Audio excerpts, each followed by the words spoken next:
Media మిత్రులందరికీ స్వాగతం, నమస్కారం. తెలుగు రాష్ట్ర ప్రజలకి, ముఖ్యంగా ఆంధ్రప్రదేశ్ ప్రజలకి ఆంగ్ల నూతన సంవత్సర శుభాకాంక్షలు.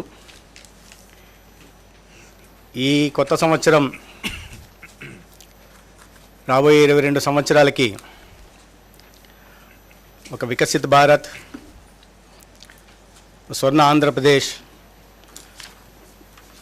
మనం స్వాతంత్రం సిద్ధించి 100 సంవత్సరాల వేడుక పూర్తి చేసుకునే సందర్భంలో ఏవైతే లక్ష్యాలు నిర్దేశించుకున్నామో ఆ లక్ష్యాలకి పునాదులు ఈ సంవత్సరం నుంచి పడాలని కోరుకుంటూ, మిత్రులారా, గత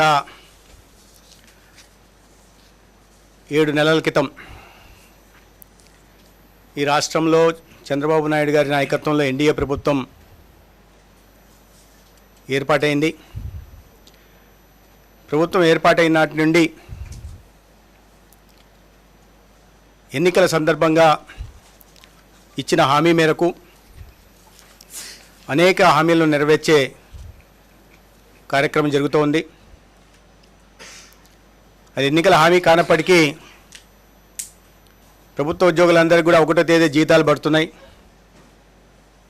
క్రమం తప్పకుండా పెన్షన్దారులకు పెన్షన్ అందుతూ ఉంది. ఒకవేళ 1వ తేదీ సెలవు దినం అయితే ఒక రోజు ముందుగానే అందుతూ ఉన్నాయి. రైతులకి ధాన్యం సేకరణ డబ్బులు కానీ, లేదా మహిళలకు ఇచ్చిన హామీ ఉచిత సిలిండర్లు కానీ, లేదా అభివృద్ధి కార్యక్రమాలు పోలవరం కానీ కేంద్ర సహకారంతో పెద్ద ఎత్తున నిధులు రాబట్టడంలో కానీ, అదేవిధంగా ప్రభుత్వ రంగంలో అయిన ఎన్టీపీసీ, బీపీసీఎల్ రిఫైనరీ కోసం పెద్ద ఎత్తున నిధులు,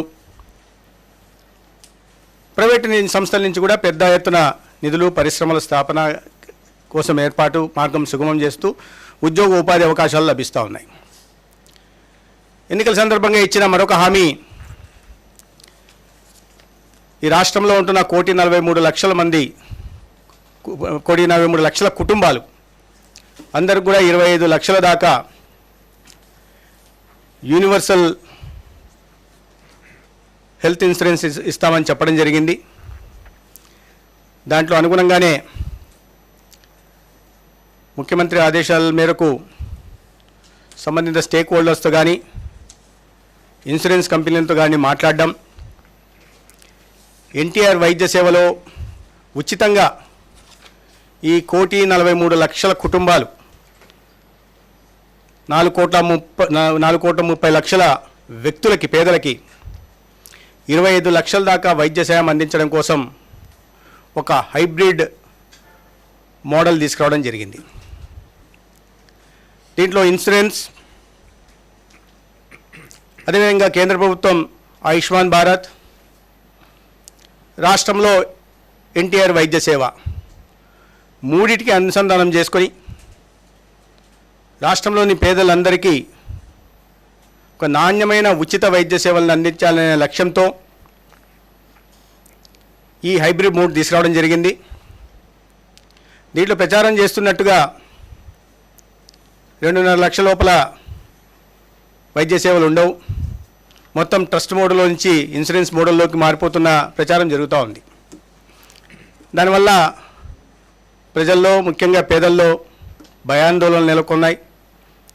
వాస్తవ పరిస్థితులకు దూరంగా, వాస్తవానికి దూరంగా ఇటువంటి ప్రచారం చేయడం రాజకీయ పార్టీలకు తగదు. నేను విమర్శలకు బోదలుచుకోలేదు. అయితే ఇక్కడ ఈ అనేక స్టేక్ హోల్డర్స్తో మాట్లాడిన తర్వాత ముఖ్యమంత్రి గారి సమక్షంలో సమీక్షలు చేసిన తర్వాత వచ్చిన నిర్ణయం ఏంటంటే, ఈ రాష్ట్రంలో 2.5 లక్షల రూపాయల వరకు క్లెయిమ్స్ కోసం ఇన్సూరెన్స్ మోడ్లోకి వెళ్ళాలని, తర్వాత 61 లక్షల కుటుంబాలకి ఆయుష్మాన్ భారత్ ద్వారా కూడా 5 లక్షల దాకా వైద్య సాయం అందుతుంది. కాబట్టి దానిని అనుసంధానం చేసుకుంటూ ఈ 2.5 లక్షల రూపాయలు పైగా వైద్య సేవల కోసం 25 లక్షల దాకా ట్రస్టు, ఎన్టీఆర్ వైద్య సేవ ట్రస్టే భరించేలాగా నిర్ణయం తీసుకోవడం జరిగింది. దానికి సూత్రప్రాయంగా గౌరవ ముఖ్యమంత్రి వారు కూడా ఆమోదం తెలిపారు. ఇప్పటికీ దాన్ని మరింత స్టేక్ హోల్డర్స్తో మాట్లాడుతూ మరింత విస్తృతంగా, స్టేక్ హోల్డర్స్ అంటే ప్రైవేట్ హాస్పిటల్స్తో కానీ ఇన్సూరెన్స్ కంపెనీలతో కానీ ఇతరత్ర మాట్లాడడం జరుగుతోంది. దీంట్లో అనేక విషయాలను పరిగణలోకి తీసుకురావడం జరిగింది. దేశంలో దాదాపు 10 రాష్ట్రాల్లో ఏ పద్ధతిని అవలంబిస్తున్నారు, ఏ పద్ధతి అయితే పేదలకి ఎక్కువ సహాయం లభిస్తుంది, వైద్య సేవలు అందుతాయి అనే విషయాన్ని పరిగణలోకి తీసుకోవడం జరిగింది. వాటిని అన్నింటినీ సమీక్షించిన మీదట హైబ్రిడ్ మోడ్లోకి వెళ్ళాలని, అదేవిధంగా వరల్డ్ హెల్త్ ఆర్గనైజేషన్ కూడా ఈ దేశంలో 6 రాష్ట్రాల్లో నిర్వహించిన సర్వే ప్రకారం ఈ హైబ్రిడ్ మోడ్లో వెళ్తున్న రాష్ట్రాలు, ముఖ్యంగా ఇన్సూరెన్స్ మోడ్లో వెళ్తున్న రాష్ట్రాల్లో క్లెయిమ్స్ ఎక్కువ ఉంటున్నాయని, వైద్య సేవలు ఎక్కువ మంది వినియోగించుకుంటున్నారని చెప్పిన నేపథ్యంలో ఆంధ్రప్రదేశ్ రాష్ట్రంలో కూడా హైబ్రిడ్ మోడ్లోకి వెళ్ళడానికి జరుగుతుంది. దాదాపు గత అనుభవాల్ని గత కొన్ని సంవత్సరాలుగా క్రోడీకరించి సమాచారాన్ని చూస్తే 90% క్లెయిమ్స్ 2.5 లక్షల రూపాయల లోపే ఉంటున్నాయి. వాటిని పరిగణలోకి తీసుకొని 2.5 లక్షల రూపాయల దాకా ఇన్సూరెన్స్ మోడ్లోకి, ఆ పైన 25 లక్షల దాకా ట్రస్ట్ భరించేలాగా నిర్ణయం తీసుకోవడం జరిగింది. దానికి అనుగుణంగా ఇప్పటిదాకా అవలంబిస్తున్న విధానం ఏంటంటే, వైద్య సేవలు అందించిన తర్వాత నెట్వర్క్ హాస్పిటల్కి తర్వాత వెసులుబాటును బట్టి బిల్లులు చెల్లించే పద్ధతి ఉంది. ఇప్పుడు ఆ రకంగా కాకుండా 1,43,00,000 కుటుంబాలకి మొదటగానే ప్రీమియం చెల్లించి వాళ్ళకి ఒక ఆరోగ్య భద్రత కల్పించే ప్రయత్నం కూటమి ప్రభుత్వం చేస్తూ ఉంది. అంటే ముందుగానే ఎటువంటి హేరాఫేరీ లేకుండా, ప్రియాత్ర విషయంలో ఇబ్బందులు లేకుండా, తర్వాత క్లెయిమ్స్ విషయంలో ఇబ్బందులు లేకుండా, డబ్బులు వస్తాయో రావో లేదా పెండింగ్ బిల్లులు ఉన్నాయన్న నేపథ్యంలో నెట్వర్క్ హాస్పిటల్ ఇబ్బంది పెట్టకుండా ఈ రకంగా ముందుగానే ప్రీమియం చెల్లించి నిరంతరంగా నిరాటంకంగా వైద్య సేవలను పేదలకు అందించే ప్రయత్నం చేస్తున్నాం. ఏ రకంగా దీనికి నిరంతరంగా నిరాటంకంగా కొనసాగుతుందంటే, ఇప్పుడు ఇస్తున్న ప్రీ ఆథరైజేషన్, ఇప్పుడు ప్రస్తుతం పాటిస్తున్న పద్ధతిలో ప్రీ ఆథరైజేషన్ కోసం 24 గంటలు పడుతోంది. మేము దాన్ని ఇన్సూరెన్స్ కంపెనీలతో మారిన తర్వాత 6 గంటల్లోపే ప్రీ ఆథరైజేషన్ ఇవ్వాల్సిందిగా వారికి కోరడం పెడుతుంది. అదే నియమావళిలో నిబంధనలు కూడా చేరుస్తున్నాం. RFPలో కూడా అదే విషయాన్ని కూడా ప్రస్తావిస్తున్నాం. దానికి అనుగుణంగానే టెండర్ డాక్యుమెంట్ కూడా పిలవడం జరుగుతుంది. తర్వాత క్విక్కర్ డిస్బర్సల్స్ కూడా ఉంటాయి. నేను ముందుగా చెప్పినట్టు నెట్వర్క్ హాస్పిటల్ ముందే ఆలోచన లేకుండా ఇస్తారో లేదో అని కాకుండా ఇబ్బంది పెట్టకుండా పేదలకి ముందుగానే ప్రీమియం చెల్లిస్తున్నాం కాబట్టి ఇవ్వాల్సిన మొత్తాన్ని ముందుగా ఇన్సూరెన్స్ కంపెనీకి ఇచ్చేస్తున్నాం కాబట్టి త్వరితగతిన డిస్పర్సల్ కూడా ఉంటుంది. కాబట్టి నెట్వర్క్ హాస్పిటల్కి కూడా దాని కారణంగా తొందరగా చెల్లింపులు జరుగుతాయి. కాబట్టి వాళ్ళు ఎక్కడ కూడా పేషెంట్లను ఇబ్బంది పెట్టే ప్రయత్నం చేసే అవకాశం ఉండదు. తర్వాత ఇప్పటిదాకా ప్యానల్ డాక్టర్స్ కేవలం రాష్ట్రానికి సంబంధించిన ప్యానల్ డాక్టర్సే ఉన్నారు. అయితే ఇన్సూరెన్స్ కంపెనీలకి ఏ కంపెనీ అయితే ఈ టెండర్లో వస్తుందో వాళ్ళకి డాక్టర్లు ఉంటారు. కాబట్టి ఎక్కడైనా ప్యానల్ డాక్టర్లని, ఎవరైనా ప్యానల్ డాక్టర్లు కూడా ఈ కేసులు అప్రూవల్ ఇవ్వడానికి అవకాశం ఉంది. కాబట్టి దాని కారణంగా పేదలకి లాభం జరుగుతుంది. దానివల్ల కారణంగా ఎఫిషియన్సీ కానీ, క్విక్కర్ పిఆర్స్ కానీ, క్విక్కర్ క్లెయిమ్స్ కానీ, ప్రాసెసింగ్ కానీ మెయిన్ బేస్డ్ హాస్పిటల్కి రోగులకు కూడా ఉంటుంది. తర్వాత క్లెయిమ్స్ రిజెక్షన్ కూడా ఎక్కడైనా ఏ కారణం చేతైనా ఇన్సూరెన్స్ కంపెనీ ద్వారా కానీ లేదా హాస్పిటల్లో కానీ క్లెయిమ్స్ రిజెక్షన్ జరిగితే అప్పీల్ పోయే విధంగా కూడా నిబంధనలు చేరుస్తున్నాం. డిస్ట్రిక్ట్ కమిటీ కానీ స్టేట్ కమిటీ కానీ అప్పీల్ వెళ్ళడానికి అవకాశం ఉంది. కాబట్టి పేదలకు అన్యాయం చేయకుండా పూర్తి ప్రొటెక్షన్ ఇచ్చే ప్రయత్నం దీనివల్ల చేస్తున్నాం. ఫ్రాడ్ డిటెక్షన్ కూడా పెరుగుతుంది. మేము ఇప్పుడు నోటీస్ చేసింది ఏంటంటే, గత 5 సంవత్సరాలని చూస్తే అనేక రకాల ఫ్రాడ్లు జరిగాయి. అంటే ఒక హాస్పిటల్ క్రెడెన్షియల్ తీసుకొని ఇంకో హాస్పిటల్లో క్లెయిమ్స్ చేయడం, హాస్పిటల్లో చేయడం, ఒకే డాక్టర్ ఒకే సమయంలో 3 నుంచి 4 సర్జరీలు చేయడం, ఇతర అనేక రకాలైన ఇర్రెగ్యులారిటీస్, అవకతవకలు కనిపించాయి. ఈ ఫ్రాడ్ డిటెక్షన్ అవకాశం ఉంది. ఫ్రాడ్లు చేయకుండా, ఫ్రాడ్లకు అవకాశం లేకుండా, ప్రజాధనం దుర్వినియోగం కాకుండా ఒక జవాబుదారీతనంతో కూడిన పర్యవేక్షణ కొనసాగించే అవకాశం ఉంది. దీంట్లో టెక్నాలజీని కూడా వాడుకొని, ఏఐ డ్రివన్ అనలిటిక్స్ కూడా వాడుకొని దీన్ని మరింత పటిష్టం చేసే ప్రయత్నం చేస్తున్నాం. దానికోసం అంటే దీంట్లో పిఎంజేఏ ప్రధానమంత్రి జన ఆరోగ్య యోజనలో ఏదైతే వాళ్ళు స్టేట్ యాంటీ ఫ్రాడ్ యూనిట్ని పెట్టారో, అదేవిధంగా మేము ఒక మోడర్న్ ఇంటెలిజెన్స్, ఆర్టిఫిషియల్ ఇంటెలిజెన్స్ని పెట్టుకొని ఒక మోడర్న్ హెల్త్ అనలిటిక్స్ కూడా ఏర్పాటు చేసే ప్రయత్నం చేస్తున్నాం. ఈ రకంగా పేదలకు ఒక నిరంతరంగా నిరాటంకంగా వైద్య సేవలు అందించే ప్రయత్నం చేస్తున్నాం. అయితే విమర్శలు వస్తూ ఉన్నాయి. మరి అంటే అబద్ధాలనే ఆలంబనగా చేసుకొని పాలన సాగించిన గత ప్రభుత్వం ప్రజలు అటువంటి తీర్పు ఇచ్చిన తర్వాత కూడా ఆత్మపరిశీలన చేసుకోకుండా మళ్ళీ అదే అబద్ధాల్ని మళ్ళీ పదే వల్లిస్తూ ఒక గోబెల్స్ ప్రచారం చేసి పేదల్లో చాలామంది నిరక్షరాస్యులు ఉంటారు, వాళ్ళందరూ ఇబ్బందులు పడే పరిస్థితి ఉంది. చిన్న ఒక ఇదేంటంటే ఈ ప్రభుత్వం వచ్చిన తర్వాత, కూటమి ప్రభుత్వం ఈ ఆర్థిక సంవత్సరానికి బడ్జెట్ని ఎప్పుడూ రాష్ట్ర చరిత్రలో లేని విధంగా 18,500 కోట్లకు తీసుకెళ్ళింది. ఎన్టీఆర్ వైద్య సేవకి 4,000 కోట్లు కేటాయించడం జరిగింది. అయినప్పటికీ కూడా అసత్య ప్రచారాలు చేస్తున్నారు. మరి చిత్తశుద్ధి తీసేస్తారు, పేపర్లో చూస్తున్నా నేను, పూర్తి తీసేస్తున్నారు, 2.5 లక్షల లోపల లేదు, దానికి ఆరోగ్యశ్రీకి మంగళం పలికేశారు. ఇలా బీమా కంపెనీ లాభాపేక్ష ముందు పేదలకు ఉచిత వైద్యం, మేము ఎటువంటి ఇది చేస్తున్నామంటే ఎంత మొత్తం అయితే క్లెయిమ్స్ ముందు ప్రీమియం రూపంలో చెల్లిస్తున్నామో దానికన్నా తక్కువ క్లెయిమ్స్ ఉంటే, ఉదాహరణకు 100 రూపాయలు 75 రూపాయలు మాత్రమే క్లెయిమ్స్ ఉన్నాయనుకోండి, ఆ మిగిలిన 25 రూపాయలని ఆ ఇన్సూరెన్స్ కంపెనీలు మళ్ళీ రాష్ట్ర ప్రభుత్వానికి తిరిగి ఇవ్వాలి. ఇది నిబంధనలో పేర్కొంటున్నాం. క్లెయిమ్స్ ప్రీమియం కన్నా క్లెయిమ్స్ తక్కువైతే ఆ మిగిలిన మొత్తాన్ని రాష్ట్ర ప్రభుత్వానికి ఇవ్వాలి. అంటే ప్రజల డబ్బుని ఎంత జాగ్రత్తగా చూసుకుంటాం, దాన్ని ఎలా రకంగా సద్వినియోగం చేసుకోవాలో కూడా దీంట్లో మీరు ఆలోచించాల్సి ఉంది. అదేవిధంగా 100 రూపాయల ప్రీమియంకి 115 రూపాయలు అయిందనుకున్నాం క్లెయిమ్స్, రాష్ట్ర ప్రభుత్వానికి ఏ బాధ్యత లేదు, తిరిగి మేము ఇన్సూరెన్స్ కంపెనీ కట్టాల్సిన అవసరం లేదు, అది కూడా నిబంధనలో చేరుస్తున్నాం. దానికన్నా అదనంగా ఏదన్నా ఉంటేనే అప్పుడు రాష్ట్ర ప్రభుత్వము ఇన్సూరెన్స్ కంపెనీలు 50-50 చెల్లించాల్సిందిగా కూడా నిబంధనలు పేర్కొంటాను. ఏ రకంగా చూసినా కూడా ప్రజాధనాన్ని దుర్వినియోగం కాకుండా సద్వినియోగం చేసే దిశగా ప్రయత్నాలు తీసుకుంటా ఉన్నాం. ఇక గత ప్రభుత్వం చాలా మాటలు మాత్రం కోటలు దాటాయి, చేతలు మాత్రం ఇంటి ముందర కాలంలో పడ్డట్టు ఆ చందంగా ఉంది. 5 సంవత్సరాల్లో మొత్తం ఖర్చు చేసిన మొత్తం గత ప్రభుత్వం 9,942 ఆరోగ్యశ్రీ కింద, కాదని చెప్పమనండి గత ముఖ్యమంత్రి గారు కానీ, 9,942 కోట్లు ఆరోగ్యశ్రీ కింద ఖర్చు పెట్టారు. అంటే సగటున సంవత్సరానికి 1,988 కోట్ల 41 లక్షలు 5 సంవత్సరాల పాటు సగటున ఖర్చు పెట్టారు. మా కూటమి ప్రభుత్వం ఇవాళ 4,000 కోట్లు కేటాయించింది. మాకు వారసత్వంగా అధికారంలోకి మేము జూన్ 4 పార్టీ ప్రభుత్వం అధికారంలోకి వచ్చేసరికి 2,225 కోట్లు బకాయిలు ఉన్నాయి. ఆరోగ్యశ్రీ కింద చెల్లించాల్సిన బకాయిలు వారసత్వంగా ఇచ్చి వెళ్ళినవి.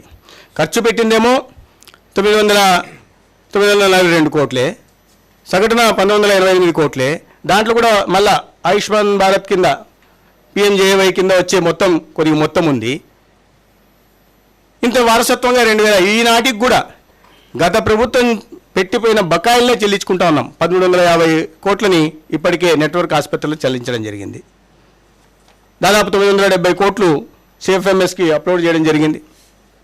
సో ఎటువంటి ఇబ్బంది లేకుండా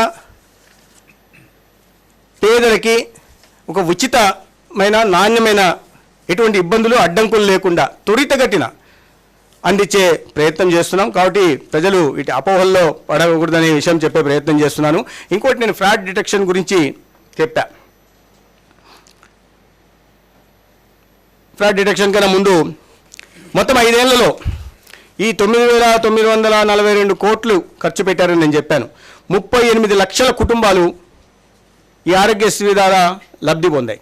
అంటే సగటున సంవత్సరానికి మొత్తం 5 ఏళ్ళకి కలిపి 38 లక్షల కుటుంబాలు, అంటే సగటున సంవత్సరానికి 7,60,60,000 కుటుంబాలు ఆరోగ్యశ్రీ కారణంగా లబ్ధి పొందాయి. ఇప్పుడు మీరు చూస్తే జూన్ 6వ తేదీ నుంచి 31 డిసెంబర్ దాకా అంటే దాదాపు 7 నెలల కాలానికి ఎన్టీఆర్ వైద్య సేవ ద్వారా లబ్ధి పొందిన కుటుంబాలు 7,61,000. అంటే వాళ్ళు 12 నెలల్లో ఎన్ని కుటుంబాలు లబ్ధి చెందాయో ఆ లబ్ధిని 6.5 నెలల కాలంలోనే ఎన్టీఆర్ వైద్య సేవ ద్వారా అందించడం జరిగింది. అంటే ఇప్పుడు ఎవరు దీన్ని నిర్వీర్యం చేసినట్టు, ఎవరు బెస్ట్ పట్టించినట్టు, ఎందుకు ఇట్లా అపవాదులు వేస్తున్నారు, ఎందుకు అసత్య ప్రచారాలు చేస్తున్నారు? తర్వాత ఫ్రాడ్ డిటెక్షన్ కూడా చెప్పాను. 5 ఏళ్లలో మొత్తం ఫ్రాడ్ల కారణంగా వేసిన పెనాల్టీలు 16,30,00,000 అయితే 5 ఏళ్ళకి మేము వచ్చి చూసిన తర్వాత విపరీతమైన ఫ్రాడ్లు ఉన్నాయి. అవి వందిమాగద ఆసుపత్రులా ఇంకోటా నేను దానిలో పోదలుచుకోలే. గత 5 సంవత్సరాలు దాదాపు 570 ఆసుపత్రుల్లో ఎంపానల్ చేశారు. దాంట్లో హ్యాబిచువల్ అఫెండర్స్ ఉన్నారు. పదే పదే పెనాల్టీలు వేసినప్పుడు కూడా తప్పులు చేసినాయి. పెనాల్టీలు వేసిందే 16 కోట్లు, దాంట్లో వసూలు చేసింది 1%, రికవరీ 1% కూడా లేదంటే మీరు ఆశ్చర్యపోతారు. ఇప్పుడు ఈ 7 నెలల కాలంలో ఇన్ని అవకతవకలు జరుగుతున్నాయి, అక్రమాలు జరుగుతున్నాయి కాబట్టి వాటిని వరుసగా గుర్తించడం ఈ కూటమి ప్రభుత్వం ఇప్పటికీ 22,70,00,000 పెనాల్టీగా వేయడం జరిగింది. అందరికీ నోటీసులు ఇవ్వడం జరిగింది. మొత్తం జవాబుదారీతనంతో పనిచేస్తున్న ప్రభుత్వం కాబట్టి పూర్తిగా వసూలు చేసే పని ఆసుపత్రులు ఎవరైతే అక్రమాలకు పాల్పడ్డారో వాళ్ళని ఇప్పటికే 6 నెలల పాటు సస్పెండ్ చేసే ఇది కానీ, లేదా డాక్టర్లు పాల్పడిన వాళ్ళ డాక్టర్ల లైసెన్స్ రద్దు చేసే చర్యలు కానీ తీసుకుంటా ఉన్నాం. సో జవాబుదారీతనంతో ఉంటున్నాం. ఆసుపత్రులు కానీ, డాక్టర్లు కానీ అందరూ కూడా, అన్ని వ్యవస్థలో అందరూ కూడా జవాబుదారీతనంతో మెలగాల్సి ఉంది. ప్రజాధనం ఇది, ప్రజలకు సంబంధించిన ధనం, ప్రజలకు చేరాల్సిన ధనం కాబట్టి ప్రభుత్వం బాధ్యతాయుతంగా పనిచేస్తూ ఉంది. ఇది జరుగుతున్నప్పుడు ఇటువంటి విమర్శలు చేయడం సరైంది కాదు. విమర్శలు చేస్తా, ఏదైనా సద్విమర్శ ఉంటే చెప్పండి. ఈ విధానంలో మీకు ఏమన్నా ఇంకా పూర్తిగా బయట ప్రజలకు పెట్టనే లేదు. ఈ లోపల పార్టీ హ్యాండిల్స్ రద్దు చేసేశారు, ఉచితం లేదు, ఆరోగ్యశ్రీ పూర్తిగా పోయింది. ఆరోగ్యశ్రీ ఎక్కడికి పోలా, ఆరోగ్యశ్రీ ఉంది, దానికి పేరు మాత్రమే మారింది. ఎన్టీఆర్ వైద్య సేవ ద్వారా మరింత మెరుగైన వైద్య సేవలు అందిస్తున్నాం, ఉచిత సేవలు అందిస్తున్నాం, మరింత త్వరితగతిన అందించే ప్రయత్నం చేస్తున్నాం, నిరంతరం నిరాటంకంగా అందించే ప్రయత్నం చేస్తున్నాం. అటు రోగులు పేదలకే కాకుండా ఆసుపత్రులకు కూడా ఉపయోగపడేలాగా ఒక వ్యవస్థను తీసుకొచ్చాం. దానికోసం ఎంత మొత్తమైన ఖర్చు పెట్టడానికి 25, ఇప్పుడు నేను చెప్పినట్టుగా ఈ 2.5 లక్షల లోపల 90% క్లెయిమ్స్ ఉన్నాయి. దానిపైన ఎంత మొత్తమైన 25 లక్షల దాకా అది ఎటువంటి ఏదైనా ఒక్క ప్రొసీజర్ కూడా తీసేయడంలే. 3,257 ప్రొసీజర్లు ఏవైతే ఉన్నాయో ప్రతి ప్రొసీజర్ ఉంటుంది. ఇంకా మేము దాని మీద ఇంకా మరింత కాస్త విస్తృతంగా లోపలికి వెళ్ళి చూస్తున్నాం. ఇంకా కొన్ని ప్రొసీజర్లు పెరగడమే కానీ ఒక్క ప్రొసీజర్ కూడా వాటి నుంచి తగ్గే ప్రసక్తి లేదు, తగ్గించే ప్రసక్తి అసలే లేదు. కాబట్టి ఈ అసత్య ప్రచారాలను ప్రజలు నమ్మొద్దుగా నేను కోరుకుంటున్నాను. ఈ ప్రభుత్వం చిత్తశుద్ధితో ఉంది. అబద్ధాలు చెప్తూ మీరు దీంట్లోనే ఏ పేపర్లో రాశారు దాంట్లోనే చూశాను నేను. 13,000 కోట్లకు పైగా మేము ఖర్చు పెట్టామని. వాస్తవం చూస్తే 10,000 లోపలే ఉంది. అంటే అలా పెట్టేస్తున్నారు, అబద్ధాలు రాస్తున్నారు. అది సరైన పద్ధతి కాదు. సద్విమర్శ చేయండి, ఏదైనా అనుమానాలు ఉంటే కోరండి. ప్రజల్ని భయాందోళనకు నెట్టద్దు. ఒక రాజకీయాల కోసం ప్రజల జీవితాలతో ఆడుకునే ప్రయత్నం, వాళ్ళ మనోభావాలతో ఆడుకునే ప్రయత్నం చేయొద్దని ఈ సందర్భంగా నేను ప్రతిపక్ష పార్టీకి విన్నవించుకోవట్లా, హెచ్చరిస్తున్నా, మంచిది కాదని. ఇది ఇప్పటిదాకా అందరితో స్టేక్ హోల్డర్లతో మాట్లాడడం జరిగింది. RFP కూడా తయారవుతోంది కాబట్టి ఇవి మొత్తం పూర్తి చేయడం, టెండర్ డాక్యుమెంట్ వచ్చిన తర్వాత ఈ ప్రక్రియ అంతా పూర్తి కావడానికి 3 నెలలు పట్టొచ్చు. అంటే కొత్త రాబోయే ఆర్థిక సంవత్సరానికి దీన్ని పూర్తి చేసి 25 లక్షల బీమాని హైబ్రిడ్ మోడ్లో ప్రజలకు అందిస్తాం.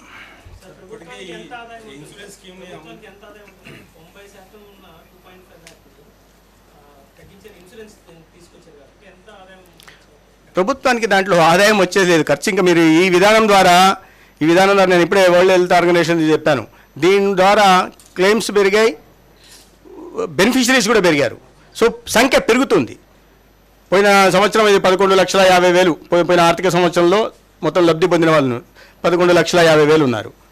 ఈ సంఖ్య రాబోయే దీంట్లో ఈ 3 వచ్చిన తర్వాత పెరుగుతుంది. దీన్ని ఉపయోగించుకునే వాళ్ళు కూడా పెరుగుతారు. దాదాపు 15 లక్షల దాకా కూడా పోవచ్చని మేము అనుకుంటున్నాం. అయితే దానికి మేము సంఖ్య ఎంతన్నా కానివ్వండి 1,43,00,000 కుటుంబాలకు పూర్తిగా ముందస్తు ప్రీమియము అది కూడా సంఖ్య కూడా పెరిగే అవకాశాలు ఉన్నాయి. 1,43,00,000 కూడా కొన్ని ఇంకా ప్రాథమిక చర్చల్లోనే ఉంది. ఇతర వర్గాలు కూడా దాంట్లో చేర్చడానికి అవకాశం ఉందా అనే విషయాన్ని కూడా పరిశీలిస్తున్నాం. అది ప్రభుత్వ పరంగా నిర్ణయం తీసుకోవాల్సి ఉంది కాబట్టి దానికి కూడా సానుకూల స్పందన వస్తే మాత్రం ఇంకాస్త సంఖ్య పెరుగుతుంది.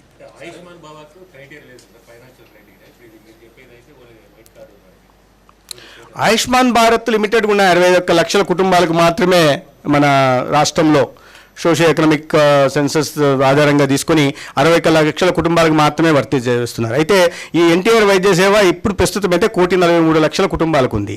ఆ 61 లక్షల కుటుంబాలకి వాళ్ళకి 5 లక్షల దాకా వైద్య సేవం అందుతుంది. అందుకని మేము ఇంటిగ్రేట్ చేస్తామంటున్నాం. హైబ్రిడ్ ఇన్సూరెన్స్ని, తర్వాత ఆయుష్మాన్ భారత్ని, తర్వాత ఎన్టీఆర్ వైద్య సేవని మూడింటిని అనుసంధానం చేసి మెరుగైన సేవలు అందిస్తామని చెప్పాను. అందుకే 3 ఇంటిగ్రేషన్ జరుగుతుంది. అందుకే దీన్ని హైబ్రిడ్ మోడ్ అంటున్నాం.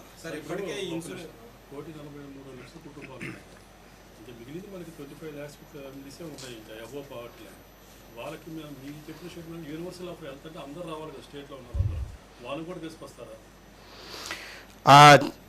ప్రతిపాదన వచ్చింది. ప్రతిపాదనలో మాట్లాడడం జరిగింది. ఏపీఎల్ ఫ్యామిలీస్కి కూడా దీంట్లో చేర్చడం వల్ల ఎంత అదనపు భారం వస్తుంది, ఆర్థిక భారం వస్తుంది అనే విషయంలో.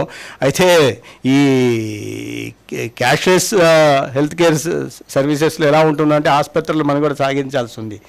వాళ్ళని కూడా స్టేక్ హోల్డర్స్తో మాట్లాడుతున్నాం. స్టేక్ హోల్డర్స్తో రకరకాల అభిప్రాయాలు వస్తున్నాయి, భిన్నాభిప్రాయాలు వస్తున్నాయి. ఆ భిన్నాభిప్రాయాలన్నింటినీ క్రోడీకరించి అన్ని వర్గాలకి న్యాయం చేసే ప్రయత్నం చేస్తాం.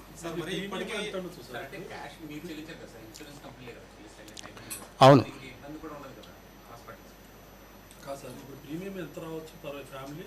అంటే హాస్పిటల్స్కి ఇబ్బంది అంటే టోటల్ ఇప్పుడు మామూలుగా అయితే కనుక ఇప్పుడు జస్ట్ ఓన్లీ మీకు క్లారిఫై చేయడానికి అంటే ఆ హాస్పిటల్స్ అనేది ఏంటంటే టోటల్గా కనుక ఇది స్కీమ్ ఉంటే కనుక వాళ్ళకి లిక్విడిటీ దెబ్బతింటుంది.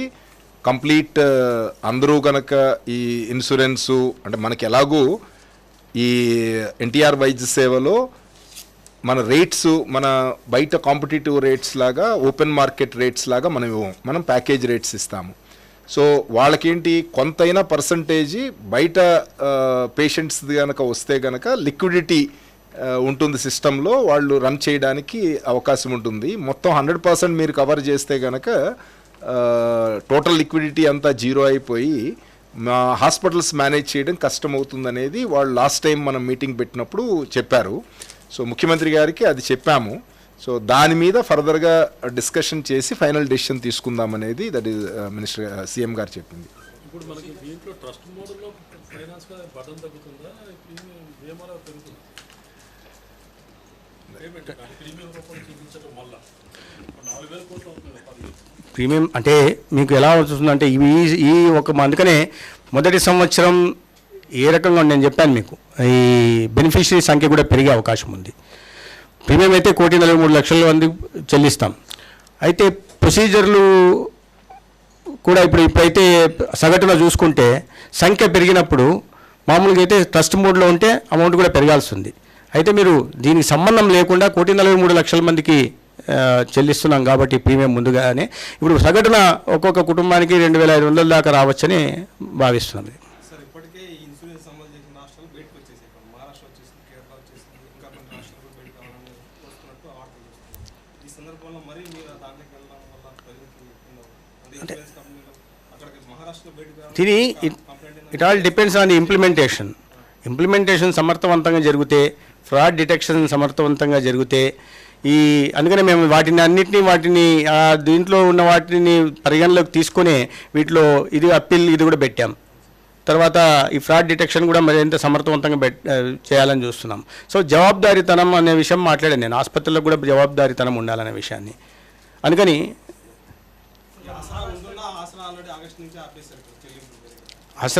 ఆసరా కూడా నడుస్తూ ఉంది. ఇప్పటికే 90 కోట్ల చెల్లింపులు కూడా జరిగాయి. అయితే ఆసరాలు కూడా అనేక రకాలైన గత 2 సంవత్సరాల్లో చాలా ఎక్కువ కంప్లైంట్లు వచ్చాయి. కర్నూలు జిల్లాలో ఈ మెదడుకు సంబంధించిన వ్యాధి కారణంగా అంటే దీర్ఘకాలం ఉంటుంది అది కానీ ఒకే గ్రామంలో 20 మంది వచ్చారు. తీరా చూస్తే అది బోగస్ అని తేలింది. ఇటీవల గుంటూరు జిల్లా నుంచి మొన్న ఆవిడ లెటర్ రాసి నాకు సంబంధం లేకుండా నా పేరుతో ఆసరా కింద క్లెయిమ్ చేశారని. అదేవిధంగా మన అనంతపురం జిల్లాలో కూడా ఉన్నాయి. వీటన్నిటి మీద మేము చాలా పెద్ద ఎత్తున అవకతవకలు జరిగాయి. ఇది ప్రజాధనం కదా, ప్రజాధనానికి జవాబుదారీతనం మాకుంది. అందుకని దాని మీద చాలా పూర్తిగా విచారణ చేస్తున్నాం. ఏ రకంగా జరిగాయి, ఏ ఆసుపత్రులు ఇట్లా ఇన్వాల్వ్ అయిన విషయాన్ని వాటిని అన్నింటినీ చూసిన తర్వాత చర్యలు తీసుకోవడమే కాదు, దాని తర్వాత మళ్ళీ వీటిని కూడా ఆసరా కొనసాగించడం, ముందు ఏ రకంగా ఏ తప్పులు జరుగుతాయో ఎందుకు ఒక్కసారిగా 2 సంవత్సరాలు పెద్ద మొత్తం 463 కోట్లకి ఎందుకు పోయింది అనే విషయాన్ని చూస్తాం. కాబట్టి దాని అమౌంట్ తగ్గే అవకాశం ఉంది, కొనసాగిస్తాం దాన్ని.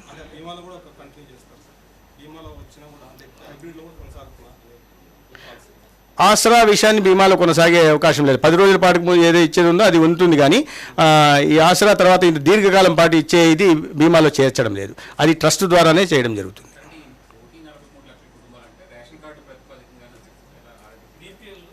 ఇక్కడ BPL below poverty line eligible, అదే బిలో పావర్టీ లైను వాళ్ళ ఆదాయం వార్షిక ఆదాయం 5 లక్షల రూపాయలు ఉన్న వాళ్ళు. రేషన్ కార్డ్స్కి బీపీఎల్ కేటగిరీ డిఫరెంట్. సో దీనికి 5 lakhs మనకి లిమిట్. అంటే ఈ ఎన్టీఆర్ వైద్య సేవలో ఇన్కమ్ లిమిట్ ఎక్కువ ఉంటుంది, ఎక్కువ ఫ్యామిలీస్ కావాలి. 5 లక్షల రూపాయల వార్షిక ఆదాయం, 5 లక్షల రూపాయల లోపల వార్షిక ఆదాయం ఉన్న వాళ్ళు. అట్లంటే రేషన్ కార్డులు ఏది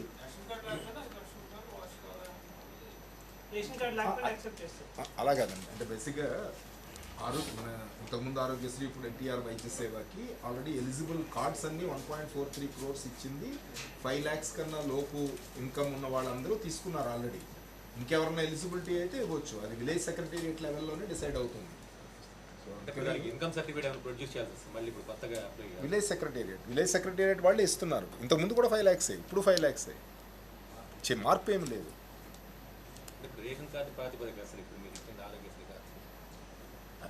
అంటే దేనికి అదే రేషన్ కార్డే, దీనికి ఎన్టీఆర్ వైద్య సేవ కార్డు, ఎన్టీఆర్ వైద్య సేవ కార్డు కావాలంటే 5 lakhs లోపు ఉన్న వాళ్ళందరూ తీసుకోవచ్చు.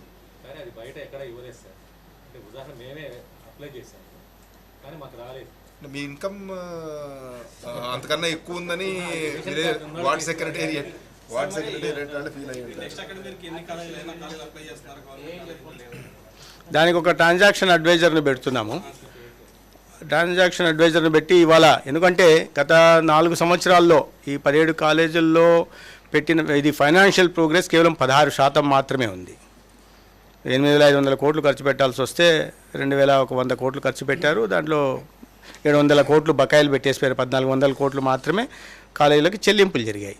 సో ఫైనాన్షియల్ ప్రోగ్రెస్ కేవలం 16% ఉంది. కాబట్టి ఒక ట్రాన్సాక్షన్ అడ్వైజర్ని పెడుతున్నాము పీపీపీ మోడ్లో వీటిని ఆలోచించడానికి. వాళ్ళు వచ్చిన తర్వాత ఏ కాలేజీ ఎక్కడుంది, ఏ పరిస్థితిలో ఉంది అంటే ఇప్పుడు ఇమీడియట్గా ఫైనాన్షియల్ ఇది మన ట్రాన్సాక్షన్ అడ్వైజర్ వచ్చేసరికి పీపీపీ మోడ్లో పోవడానికి, ఒక మరింత మెరుగైన విద్య అందించడానికి వెళ్ళడానికి ఇప్పుడు ఎక్కడెక్కడ ఆగి ఉన్నాయో దాని మీద కాస్త మొత్తం ఖర్చు పెట్టేసి ఆ ప్రాతిపదిక మీద రేపు వాళ్ళు వచ్చిన తర్వాత ట్రాన్సాక్షన్ అడ్వైజర్ చూసి ఏ దీంట్లో రేషియోలో ఉండాలనే విషయాన్ని నిర్ణయించడం జరుగుతుంది. నెక్స్ట్ అకాడమిక్ ఇయర్కి ఇప్పుడున్న పరిస్థితుల్లో లేదనే చెప్పాలి. ఎందుకంటే పునాది దశలో ఉన్నవే లేదా ఒక అంతస్తు కట్టిన కాలేజీలని 25 నెలల్లో పూర్తి చేయలేం, ఈ 5 నెలల్లో పూర్తి చేయలేం. 4 సంవత్సరాలు చేసి ఉండాల్సింది, చేయకపోవడం వల్ల తీవ్ర నష్టం జరిగింది. ఒకేసారి ఇన్ని పెట్టుకోవడం వల్ల వచ్చిన ఇబ్బందులు, తర్వాత దాన్ని సరిగా చేయకపోవడం వల్ల ఫైనాన్షియల్ టైఅప్ ఉన్నప్పటికి కూడా నబార్డ్ నుంచి కానీ శాస్కి నుంచి కానీ ఫైనాన్షియల్ టైఅప్ ఉన్నప్పటికీ, అంటే financial type centrally sponsor scheme కింద జరిగిన వాటికి కూడా ఉదాహరణకి మచిలీపట్నమే చూద్దాం. మచిలీపట్నం వీళ్ళు ప్రభుత్వం దిగిపోయే నాటికి పెట్టిన ఖర్చు 208 కోట్లు మాత్రమే. కానీ కేంద్ర ప్రభుత్వం దాంట్లో 195 కోట్లు ఇచ్చింది. కేంద్ర ప్రభుత్వం 195 కోట్లు తీసేస్తే రాష్ట్ర ప్రభుత్వం బడ్జెట్ నుంచి కేవలం 13 కోట్లు మాత్రమే ఖర్చు పెట్టింది. కాలేజ్ ప్రారంభించారు. ఇప్పుడు 2 సంవత్సరాలకి పోవాలంటే ఇప్పుడు దానికి కావాల్సిన క్లాస్ రూములు, కావాల్సిన హాస్టల్ ఫెసిలిటీ లేదు, కావాల్సిన ఫ్యాకల్టీ కూడా లేదు. అన్ని దానిలో కూడా ఫ్యాకల్టీ కూడా 50% కొరత ఉంది. జర్నలిస్టులు ఆల్రెడీ మీరు ఉన్నారు కదా సార్, దీంట్లో ఈహెచ్ఎస్లో ఉంది. మేము వస్తూనే 11,000 జర్నలిస్ట్ కుటుంబాలకు కూడా అంతో ఎంతో వృధాభక్తిగా లబ్ధి చేకూర్చే ప్రయత్నం చేశాం కదా సార్. అవి మాట్లాడతాం సార్. ఏదైనా ఇబ్బందులు ఉంటే ఖచ్చితంగా ఈ హాస్పిటల్స్లో నెట్వర్క్ హాస్పిటల్స్తో మాట్లాడడం జరుగుతుంది, ఖచ్చితంగా మాట్లాడతాం. జర్నలిస్ట్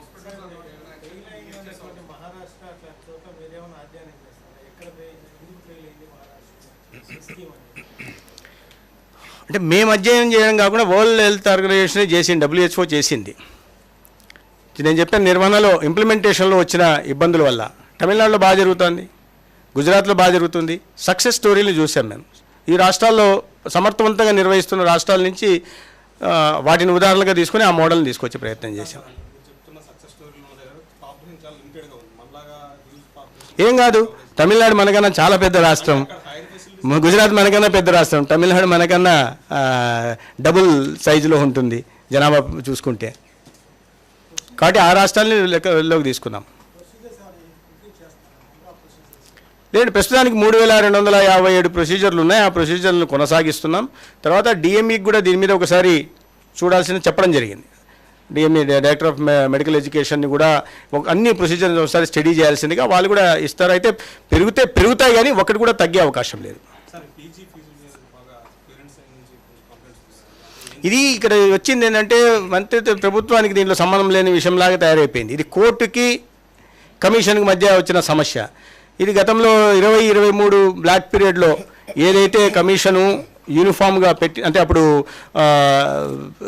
మేనేజ్మెంట్ కోటా 4.3 లక్షలు, తర్వాత మేనేజ్మెంట్ కోటా 8 లక్షల చిల్లర పెట్టి ఉన్నింది. తర్వాత హైకోర్టు 23-26 బ్లాక్ పీరియడ్కి ఇప్పుడు హైకోర్టు దాన్ని కొట్టేయడం, కొత్తగా మళ్ళీ కమిషన్ని ఏంటంటే డేటా తీసుకొని, అంటే కాలేజీల నుంచి డేటా తీసుకొని వాళ్ళ పెట్టుబడులు కానీ లేదా వాళ్ళ ఖర్చు కానీ ఇతరత్ర వివరాలు తీసుకొని దాని ఆధారంగా చేయమని చెప్పింది. ఇప్పుడు హైకోర్టు చెప్పింది కాబట్టి తొందరలో దాని మీద కమిషన్ నివేదిక ఇవ్వాల్సి ఉంది. కాబట్టి అప్పటిదాకా ఈ స్టేల్మేట్ కొనసాగుతూ ఉంటుంది. దానివల్ల కొద్దిగా విద్యార్థులు ఇబ్బంది పడుతున్నారు, డోలాయమైన పరిస్థితుల్లో ఉన్నారు. మేము కూడా దాన్ని కన్సర్న్ మాకు ఉంది. అయితే ఇది హైకోర్టు ఆదేశాల నుంచి కమిషన్కి వచ్చిన దీని ప్రకారం కాబట్టి మేము స్పీడప్ చేసే ప్రయత్నం చేస్తున్నాం. హైకోర్టులో కూడా ఏజీతో మాట్లాడడం స్పీడప్ చేసే ప్రయత్నం చేస్తాం, కమిషన్లో కూడా స్పీడప్ చేసే ప్రయత్నం చేస్తాం. విద్యార్థులు ఎక్కువ ఇబ్బంది పడకుండా చేసే ప్రయత్నం, అది కూడా 2023 బ్లాక్ పీరియడ్కి ఇచ్చిన ఇది.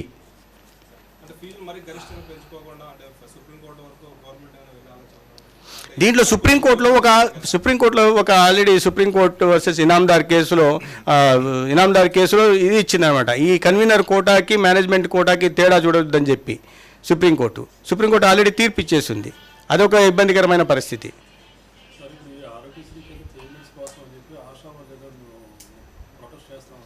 ఇచ్చారు ఆశా వాళ్ళు ఖచ్చితంగా వాళ్ళని మనం తప్పుపడడానికి లేదు. ఎందుకంటే వాళ్ళకి ఇప్పటిదాకా మేము బకాయిలు చెల్లించుకుంటూ వస్తున్నాం. కాబట్టి ఇప్పటిదాకా నేను అందుకే చెప్పాను 970 కోట్ల దాకా CFMSలో అప్లోడ్ చేయడం జరిగింది. ఇంకా అప్లోడ్ చేయాల్సిన మొత్తం కూడా దగ్గరగా 1100 కోట్లు ఉన్నాయి, అవి చెల్లించాలి. అందుకని ఫైనాన్స్ డిపార్ట్మెంట్ దగ్గర ఒత్తిడి చేస్తున్నాం, తొందరలోనే చెల్లిస్తాం వాళ్ళకి. అయితే ఒకటి హాస్పిటల్ వాళ్ళు కూడా అర్థం చేసుకోవాల్సింది ఏంటంటే మేము చాలా సెన్సిటివ్గా ఆలోచిస్తున్నాం. వస్తూనే కూర్చోబెట్టి కలిసి మాట్లాడి ఏది సీనియర్ అధికారుల దగ్గర నుంచి పొలిటికల్ లీడర్షిప్ దాకా కూర్చోవడం మాట్లాడడం, వాళ్ళ సావధానంగా విని తీర్చే ప్రయత్నం చేసి దాని అనుగుణంగా 1320 కోట్లు చెల్లించాం కూడా. మిగతాది కూడా చెల్లిస్తాం. గత ప్రభుత్వంలో 13 సార్లు నోటీసులు ఇస్తే గత సంవత్సరంలో 23-24 సంవత్సరంలో 13 సార్లు నోటీసులు ఇచ్చారు.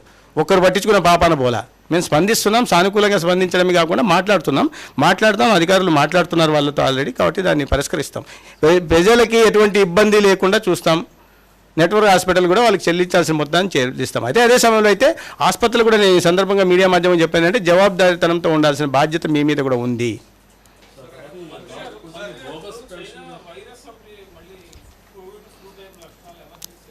అది పేపర్లో చూసాం, సోషల్ మీడియాలో చూస్తున్నాం. కానీ ఇంకా చైనా నుంచి ఎక్కడ ధృవీకరించలే, అధికారికంగా ఎక్కడ ధృవీకరించలే. మనకి ఏదైనా గైడ్లైన్స్ వస్తే మనం దాని మీద స్పందించలేము. ఎందుకంటే కేంద్ర ప్రభుత్వం ముందు స్పందిస్తుంది, వాళ్ళు గైడ్లైన్స్ ఇస్తారు. ఉందా లేదా కూడా తెలియదు. ఇవన్నీ అపోలా, ఊహాగానాలా లేదా సోషల్ మీడియాలో వస్తుందా తెలియదు, వాస్తవాలు ఎంతవరకు తెలియదు. అది వస్తే కానీ దాని మీద మనం స్పందించలేము.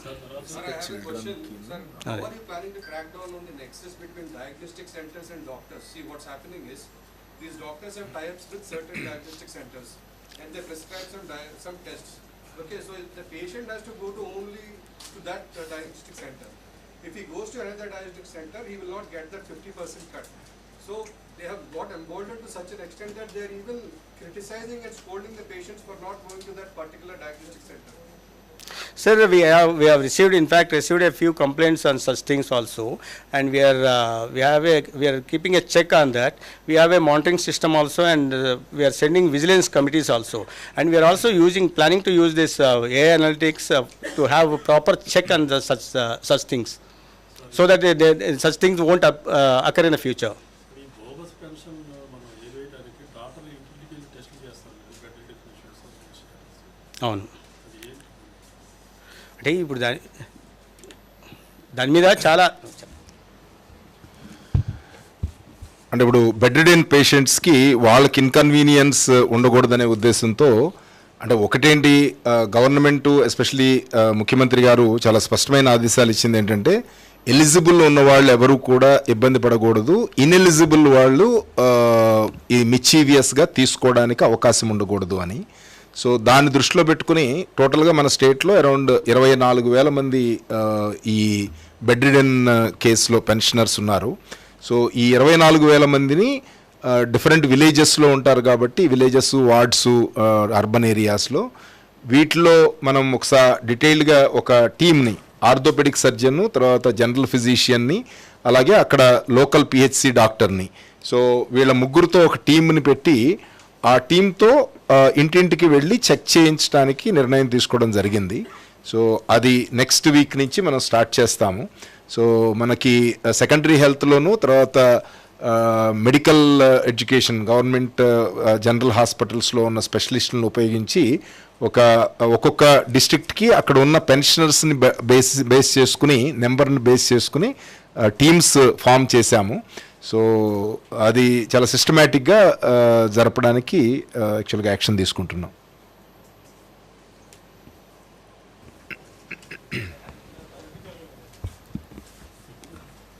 ఇంకేమున్నాయి సార్? ఏమున్నాయి పొలిటికల్గా?